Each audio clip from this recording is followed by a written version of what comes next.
riquezas visibles en la naturaleza que también deben de ser visitadas. Todas esas al final acabarán siendo, o ya muchas de ellas, como es la Gruta de las Maravillas, un recurso turístico de un valor incalculable. Bueno, al final el geólogo es capaz de dibujarnos sobre un plano una raya en el suelo y decirles, bueno, pues aquí tenemos la zona donde se acumula la riqueza que estamos buscando y si queréis os indico algo más, un poco la profundidad donde la podemos encontrar. Bueno, toda esa parte podríamos llamarlo un patrimonio de la geología, ¿no? Un patrimonio geológico, por entendernos de alguna manera. Aunque a mí no me gusta ponerle apellidos en ningún sentido, ¿no? Una vez que el geólogo nos ha dibujado dónde está esa riqueza, la sociedad lo que hace es dar el siguiente paso. Es decir, bueno, pues quiero extraer esa riqueza para poder sacarle el valor. Y es lo que llamamos la minería, la mina o toda la zona minera. Lo mismo, es lo mismo, nos inventamos una nueva profesión, la sociedad desarrolla como necesita ese conocimiento que al final es fundamental, la gestión de ese conocimiento, lo que hace es dar lugar a una nueva profesión, que es la de ingeniero de minas, en la cual lo primero que hace es crear sus manuales, crear su vocabulario y crear su forma de hablar, su jerga, y es en el fondo lo que intento indicar con esta imagen, ¿no? Es el manual de ingeniero de minas de 1859 en la Escuela de Madrid. En él define cómo se explotan las minas, cómo son los accesos, cómo es el sistema de explotación, si la mina es metálica, si la mina es de carbón. Varía mucho dependiendo del tipo de explotación y la temática es muy diferente de unas minas a otras. Son mundos totalmente muy diferentes. La maquinaria que es necesario desarrollar para extraer, dependiendo un poco de la tecnología que tengamos en juego, de la tecnología que hay en cada época. Esta, digamos, sería una tecnología de 1850, esta ya estaríamos hablando de la tecnología del vapor, que es la época de 1900, aquí en España entra con retraso, derivado de la invasión napoleónica, y entonces no nos llega hasta 1860, 1850. Esta otra tecnología a veces se ignora, ¿no? Es un tema que a mí siempre me llama la atención, entre otras cosas porque es una foto que sacó mi abuelo cuando estuvo ahí en Los Guindos y recuperé hace 2 años.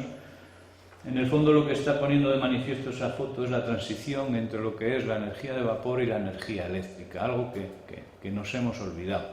que es una de las revoluciones industriales que existió. Hoy día estamos viviendo la revolución industrial de la electrónica, ¿no? Pero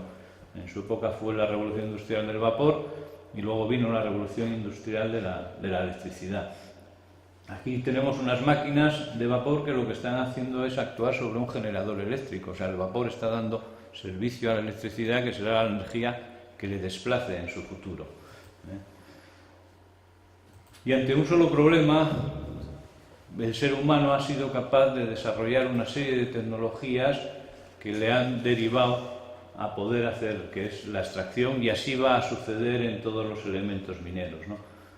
Cómo el hombre, actuando sobre su conocimiento, va generando elementos que le permiten mejorar su actividad. Y al final lo que tenemos es una piedra con una concentración de riqueza determinada, y entonces nuestro relato sigue. Digamos, por decirlo de alguna manera, el economista diría: yo con esta piedra no puedo hacer nada, lo que necesito es el lingote, ¿no? Lo siguiente que tenemos que hacer es el transporte, el gran transporte entre la mina y la fábrica para poder llevar nuestro mineral, y el transporte que ha sido uno de los elementos que han provocado el gran vuelco de lo que es el desarrollo industrial tanto de Almería como lo que fue en sí España, ¿no? Ese transporte que, bueno, me tocó la suerte de encontrar vestigios de 1840 en alguna zona minera, lo que quiere decir que la minería es donde primero se desarrolle todo el transporte ferroviario, nace en lo que son labores mineras más que lo que son labores de transporte de personal, ¿no? Estas son imágenes de los primeros ferrocarriles, que son los que provocan lo que es la gran revolución industrial. Como si viésemos las curvas económicas de esa época, veríamos como el gran incremento del acero y del carbón se produce coincide con el gran desarrollo del transporte ferroviario o del tendido ferroviario de esta España. Podríamos ver como la zona de Málaga, que en aquella época era la gran zona industrial de España, algo que se nos olvidó, no es el norte la gran zona industrial del carbón y del acero, no es el norte la gran acería de España, es Málaga, es la zona de Marbella y Málaga con los Heredia a la cabeza, y son los que empiezan a comprar el carbón a la zona de Asturias. Bueno, cómo esa boom de ferroviario va a provocar esa evolución tecnológica, va a provocar nuevas inversiones en modernización tecnológica, y esa es la modernización tecnológica la que va a provocar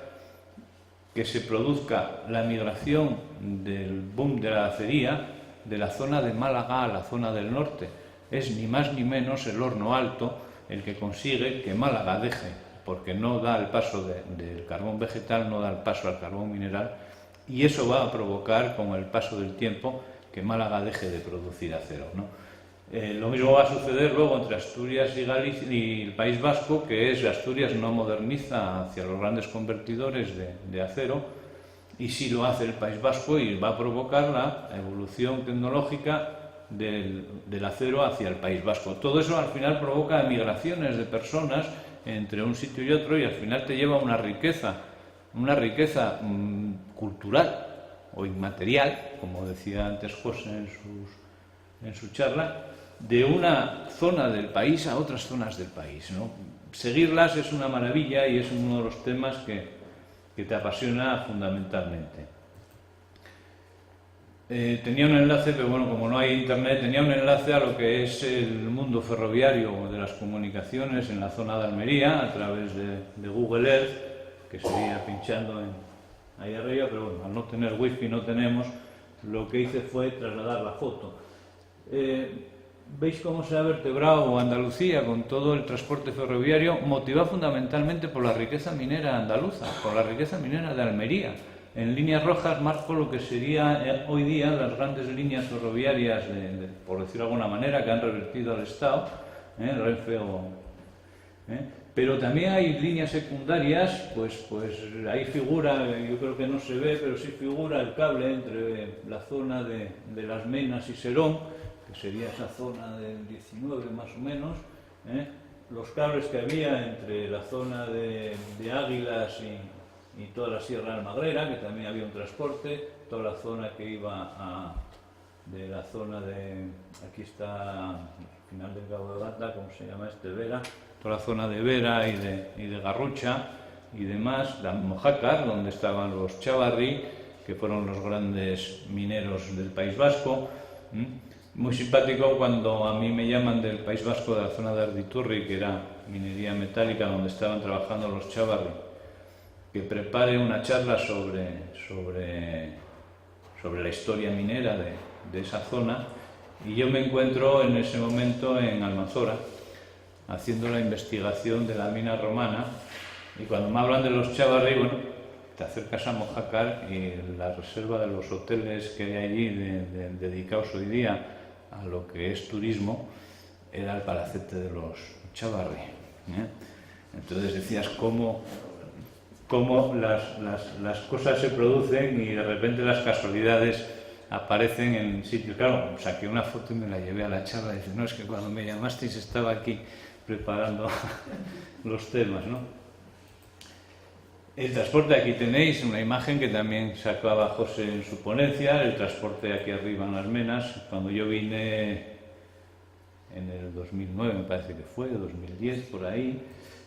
pues estuve viendo todo ese elemento de transporte con un gran interés y saqué varias fotos de detalle para ver las posibilidades que tenía, ¿no?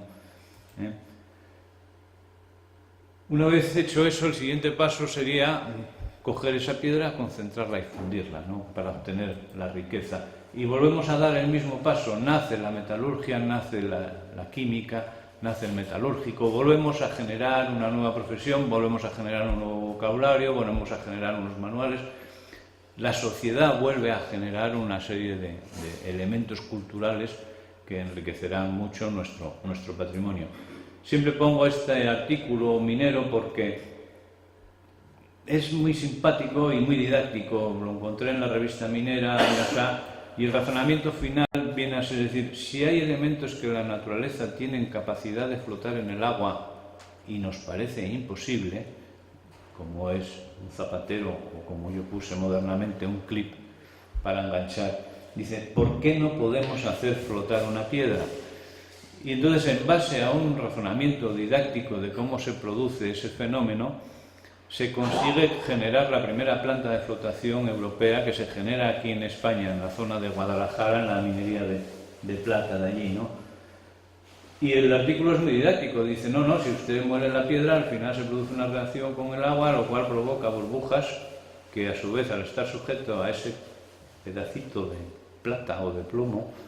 lo que hace esa burbuja es tiende a subir a la superficie. Cuando llega a la superficie explota, ¡pop! Y si no haces nada, la piedrina vuelve a caerse al suelo, ¿no? Dice, bueno, pues cuando llega arriba, plop, ponga usted un aceite de manera que esa piedra flote, no se baje. Entonces puedes separar lo que es la zona rica de lo que es la zona pobre. Bueno, ese es un artículo muy didáctico que a mí me entusiasma y esta es la planta que existe hoy día, lo que queda de esa primera planta de flotación ahí arriba en Delancina, en Guadalajara.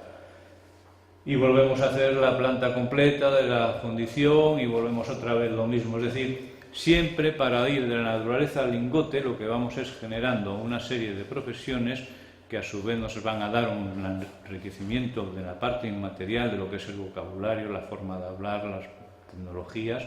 y a su vez nos van a ir dejando sus huellas en la forma de elementos patrimoniales como son las máquinas de extracción o la mina o el castillete o los elementos que necesitamos, ¿no? Otro de los grandes aspectos que cuando te metes a ello, que dices, bueno, pues parece interesante, pero sin embargo, debajo de él existe un gran modelo de gestión y es el que va a provocar una continuidad en lo que es las explotaciones mineras y eso es lo que va a hacer cambiar que pasemos de las explotaciones mineras en minifundios o en pequeñas proporciones como eran los ferreros o como era